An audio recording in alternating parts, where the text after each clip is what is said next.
días, amigos. Estamos el día de hoy con un invitado especial. Él es Leeshai Lemish. Él es presentador del espectáculo de Shen Yun Performing Arts, que está de gira año con año. Y actualmente en su gira 2025 ha sucedido algo muy importante en relación a este evento, especialmente en Washington, D.C., en el Kennedy Center. Y Leeshai, vamos a tener esta entrevista en inglés con subtítulos en español para todos ustedes y nos va a contar qué es lo que ha ocurrido en esta ocasión. Hi, Leeshai. It's so an honor to have you here in the Epoch Times Spanish edition. So we heard that there was a very a delicate situation going on the first day of the performances here in Washington, D.C. This past February 20th. Can you tell us what happened, please? Sure. So we were getting ready to perform our first show. We have 12 shows here in Washington. So when we get to the theater, we get there in the morning on the first day, and we set up the stage. We get the stage ready for the performance. And we're just in the middle of doing that, and around 10:45 in the morning, the fire alarm goes off. And we thought it was maybe a drill, so we all start walking outside the building. And then the security said, "This is not a drill. You must evacuate the building immediately." And it wasn't just our building. It was 6 different buildings of the whole Kennedy Center with multiple performing arts companies. So we're standing outside in the cold for maybe 3 hours. And there's actors and directors and musicians and our dancers, and everybody's just standing out there. And it turns out they had received a bomb threat, and it was specifically targeting Shen Yun. Now, I want to make clear, like, there was no bomb. They checked everything. It was just a prank. And what we've seen is actually this has happened in about 20 different places this tour already. So there's somebody out there sending these threats, often in Chinese, trying to scare people to not see the show. But every time they call the police checks it, they bring their dogs and their different things that they do and make sure everything is safe. They add security. Sometimes they even say, "We put bombs in the theater," and they claim to have done it in France and in Germany and in Japan and in the United States all the same day, which is of course impossible, but it's just because it's one person with the same email address sending it to everybody. So it's a scare tactic. And there's actually no threat to anybody, and we always make sure that there's proper security and everything is checked. But yeah, so then we got back into the theater after about 3 hours outside, and we had to hurry up and get ready for the show. And we had our first show on time. Everything, of course, was perfectly fine. Another show the next day. We've had 5 shows so far. We have 7 more in Washington.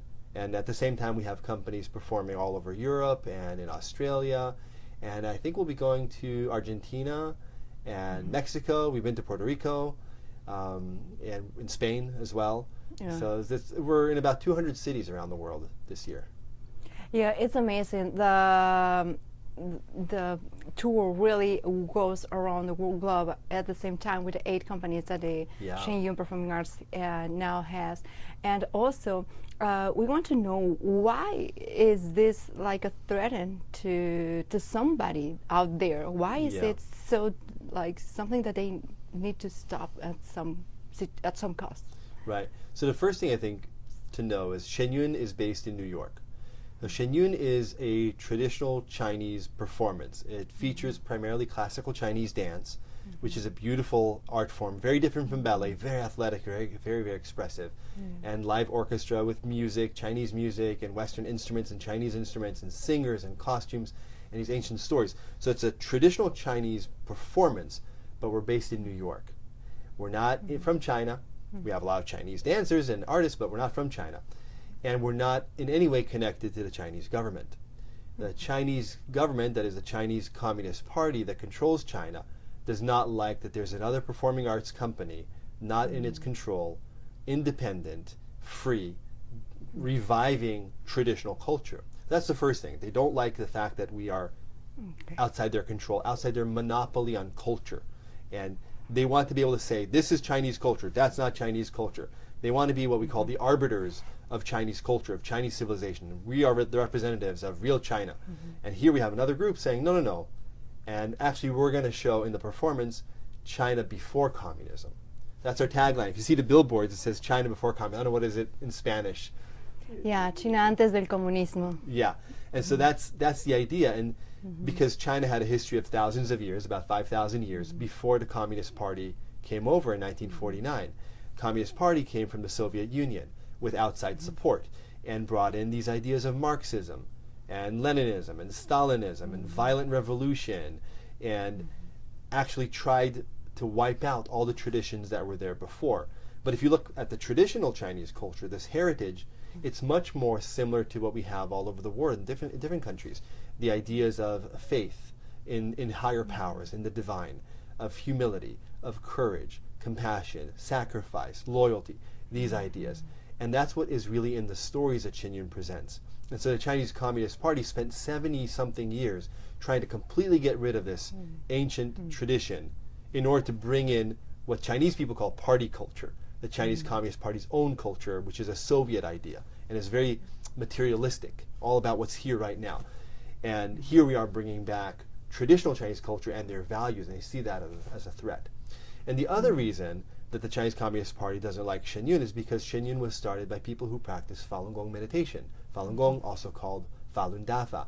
This is a meditation discipline that I practice, that people in the company practice, that was very, very popular in China in the 1990s. And it got so popular that in 1999, the head of the Chinese Communist Party said, there's too many people practicing Falun Gong, we have to wipe this out, and started a massive persecution campaign that has gone on now for 25 years. And so hundreds of thousands of people very quickly were arrested, many were tortured and killed and disappeared, and even being killed for their organs.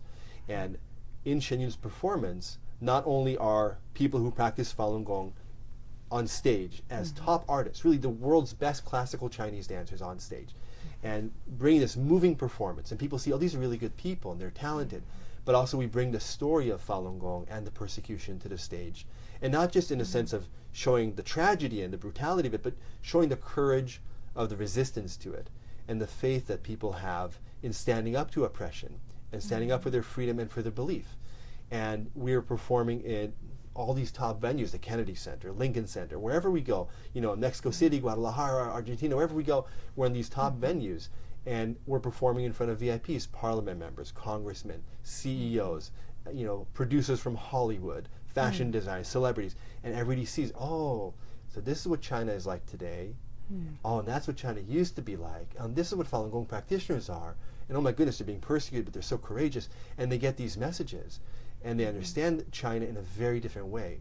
And if you go online and you see the interviews and what these people have to say, that's what they say. We were so moved by it, and we have a new perspective on China. And that's what the Communist Party is really, really afraid of. Yeah, this is something that really makes people to wonder what China could be if this regime was not in power. I think that's the most threatening thing for them. And also because, as you mentioned, Shen Yun has a very deep spiritual inspiration in all the dances, in all the music that they perform on stage. And we've seen so many VIPs, so many celebrities, people from the different governments around the world, and also businessmen who, as you mentioned, they are so inspired by the courage of this company, of the dancers, of the artists, of the musicians that are behind all the shows, because they know that some of them, we know, I've heard that they've even, some of their family members who still in China have been threatened for being part of this company and performing this beautiful traditional culture. Yeah, so I mean, it's one thing for me as an American citizen, not Chinese, to go and talk about these things, but these performers, a lot of them are dancers who came from China, and they maybe have parents there, and they're all blacklisted. Nobody can go back to China. At the very least, you have situations where, you know, I had an MC partner who was on stage with me as an MC, and her father back in China was ill, and she couldn't go back and see him one last time before he died. Just that kind of reality. That's not going to make any headlines, but that's a reality for people in the company. And then there are stories. First of all, there are stories of people who experienced persecution in China before they left. So we had a dancer whose father was tortured to death and left on the side of a street before when she was a baby. Never really got to know him. We have other people whose parents have been jailed for decades. And we had a musician, an erhu player, whose husband was arrested and jailed for 3 years in China when she was performing with us. We have a dancer whose mother was arrested. We know that family members are being interrogated back in China. The Communist Party goes and finds them for tea conversations, they call them, where they talk and try to pressure them to make their sons and daughters stop performing with Shen Yun. And sometimes in the United States also, we do, as a company, face certain attempts of the Communist Party to try to stop us from performing. There's never been any type of danger for the audience or anything like that.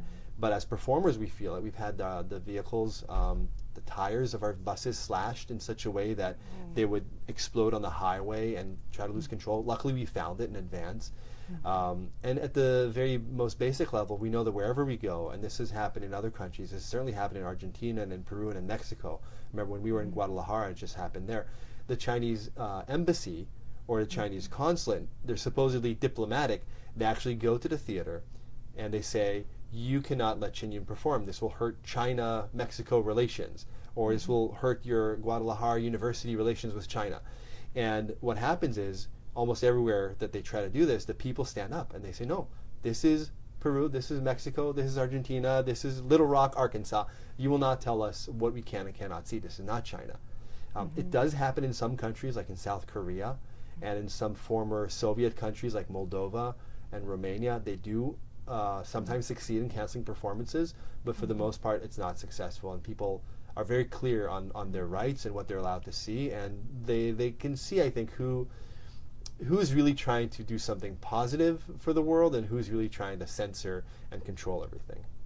Yeah, I think this is a very enlightening show that people should see, because once they see it, they can connect to what is the culture based on spirituality, the culture that belongs to all of humanity, Yes. and with which they can connect their values and the traditions that put us all together as humanity. That's right. So we really hope that this strategy will stop and that the people will stand for what's good in life, what's positive energy, and what's good for all human beings. So I really hope all of us, for the companies, can you tell us, please, where can they see the show, like in the, at what times, like the days, or still, how many days are they going to still performing DC? So we perform generally from late December, around Christmas, until early May. I know that this year we will be in Mexico City and in Guadalajara. I think we'll be in Buenos Aires. I'm not sure exactly where in Argentina, but if you go to the website, the shenyun.com, you can find out more information about that. I think we have several cities in Spain. We just did Puerto Rico, San Juan. It was great. I've been to Mexico with Shen Yun many times. It's terrific when we go there. I've been to Argentina and Chile with the company too. It's just been great. It's really interesting, like you said, because people are very different around the world in terms of how we express things, right? You go to a place like Japan, and we perform. We have a lot of humor in the show too, and a lot of funny moments. And the Japanese audience are kind of like, they don't laugh out loud so much. And then we say, are they laughing? And it turns out they're laughing. They just go, they cover right away because they're kind of trying to be more humble. And you go to some places in the south of the United States or in Puerto Rico, and people are very extroverted and showing everything and cheering. And it's, but no matter how they express it, I think the values of the show and the positivity and the spirit of the hope that no matter how hard things get, holding on to tradition and kindness is the way to a better future for everybody. That really hits home for people. And so people are moved wherever we are, and you can see the reviews from all over the world wherever we perform. So you can go to shenyun.com for tickets. You can go to shenyun.org, SHENYUN.org. You can see the reviews there, learn more about the company, and find out when we're coming to a city near you. And we'll have MCs who speak Spanish. When we go, we always have a local MC who speaks the language, because, I mean, classical Chinese dance is a universal language, and music is universal. You don't need a lot. But there's still some stories. So somebody comes on and says, here's what's going to happen in this next dance. Pay attention to this. Okay, what's going to happen? Let's watch. And then you see the dance. It's about 20 different pieces, each about 4 or 5 minutes long. And there are different stories, different regions, ethnic groups, folk tales, legends, and then you have instrumental solos and singers. It moves by very fast. And I think what people find is they're instantly transported to another world. When they go, the curtain comes up and they're in another time, another place, can forget about everything and just really enjoy it and be inspired. Definitely. This is an experience that nobody can miss. This is a must see, and you need to experience at least once in a lifetime, or twice if you can, or more. Yeah, well, we only go to every city just for a couple of days. It's very, very quick, so you want to catch it. Yeah, so please don't miss it. Los esperamos en las próximas presentaciones de Shen Yun en toda América Latina, esta semana en España, así que no se lo pierdan. Muchas gracias por acompañarnos. Thank you so much, Leeshai, for being with us. Un espectáculo realmente importante para cada uno de nosotros. Esto es lo que usted ha estado esperando. Véalo por lo menos una vez en su vida. Shen Yun.